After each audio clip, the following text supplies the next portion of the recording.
Evening. Happy rivalry week.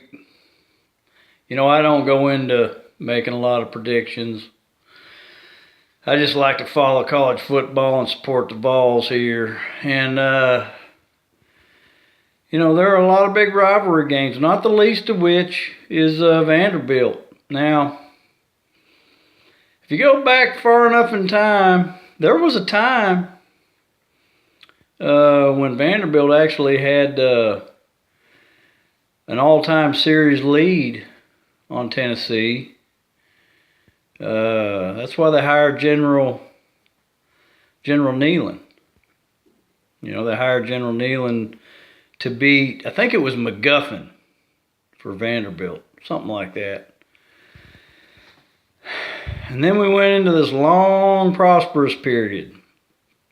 And Tennessee's got a huge advantage in the series. But we've lost 4 of the last 6. And this game coming up Saturday is a really big game. Now, I love rooting for the Vols, and you know what? I always think they're going to win, just like I think they're going to win this week. But,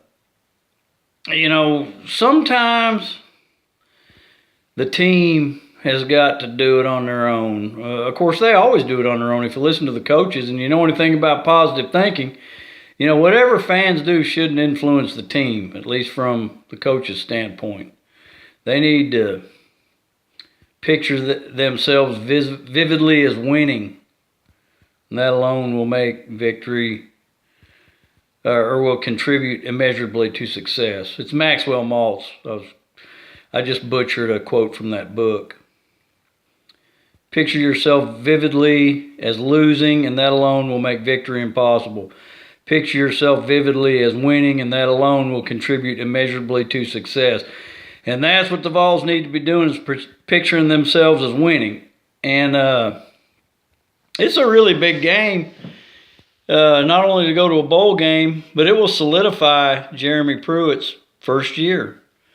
Because there's a portion of the fan base at Tennessee that he's going to, I don't know if you'd say lose. It'll be a small percentage. I don't know, a third or less probably. But some people that really, the old-time thinkers about Vanderbilt and what a rivalry game it is, because it is a rivalry game. And we just got so used to smacking them around. And we're really on our heels in this series right now. And the players have just got to go out and decide that they're going to win. And the coaches got to get them ready to think that way.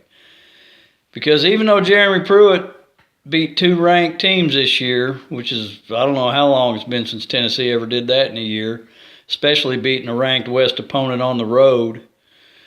But there are going to be people that, and I heard him talking about it on the radio, a local radio personality's opinion is that he's going to lose some of the fan base unless they beat Vanderbilt.